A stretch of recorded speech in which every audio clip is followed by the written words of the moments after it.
Back in the old days, the Blunders used to be a light-hearted affair. We looked at companies which launched silly products, bosses who got fired for buying assets that turned out to be worth zero, and airline stories. Yes, lots of airline stories. Everyone loves those, and there are lots of them. Look, there's an air hostess in the overhead luggage compartment. What? But then things got too serious. We started complaining about the silly ANC government of South Africa and their funny policies, which is popular, yes. People love that sort of thing. It got us a lot of views, but not that amusing. As my friend Mark Barnes, yes, the one who used to run the post office, once said, making jokes in which you criticize the government is kind of like doing stand-up comedy about farting. Fart jokes, yes, fart jokes, fart noises, yes. Well, always quite funny, but in the end, those feel like, cheap laughs. It's like farting. It's a little bit too easy. Anyway, I miss those days, so here's some quick blunders of a generally low-brow nature to get us through to the end of the week. Local stockbroker Investec did a survey of some rich people in their customer base and found that they're all incredibly dumb. They were asked the questions, the clients that is, do you have family discussions around succession, wealth distribution, and philosophies when it comes to dealing with money? Over 40% said no, never. Why would we do that? Talk to the kids? Nah, fuck it. Asked again, how prepared do you think that the next generation is to handle your wealth transfer? Only 11% said that they thought that the kids were very well prepared.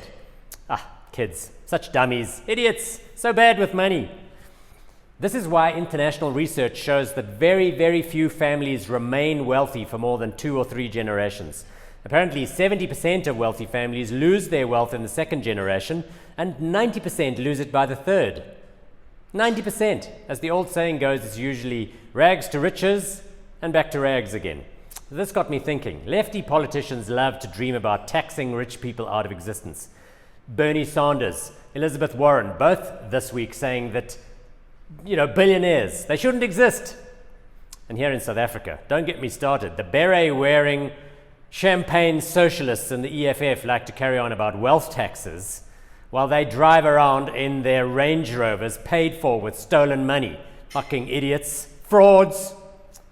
So here's my hot take. Wealth taxes are a bad idea because they discourage entrepreneurs and they don't even collect that much money anyway. Intergenerational wealth disappears in a generation or two. Why bother? Just wait a few decades and then you'll get the money back because they'll be spending it, the rich people's descendants, on luxury goods, and it'll all get recycled in VAT and income taxes from the businesses that sell them stuff. People around here like to complain about the cost of mobile phone data. Yes, moan, moan, moan, whinge, whinge, whinge. But listen, at least the suppliers of mobile phone networks are not going broke like our state-owned electricity supplier, Eskom. What a shit show that is. The mobile connection, phone connection networks around here are just spectacular. Last week, I was running down a remote beach in the Western Cape. I was like 20 kilometers away from the nearest town, and I looked at my phone and I said to myself, fuck me, I've got a 3G connection. I can post this to Instagram. No bailouts required for MTN or Vodacom. Eskom owes 450 billion rand, which it can't pay, and that's now the taxpayer's problem. Fuck that. Meanwhile, these companies got debts, Vodacom, MTN, I'm sure, because, they're probably paying them, I guess so. I guess they do. They're running their businesses properly. What about Cell C, you say? Well, just leave them out of this conversation. Those people are just idiots. And as for high data costs, I saw a report this week about data charges in Brazil. It costs $30 US, $30 for 8 gigs. Isn't that about the same as it is around here? Lastly, look at this. Boris Johnson, you see that? He gets handed a cup of coffee by one of his aides, and then whoops, it gets taken away by another aide. Why? Because the UK government has a policy against disposable coffee cups. Oh, bummer. Looked like he was looking forward to that coffee.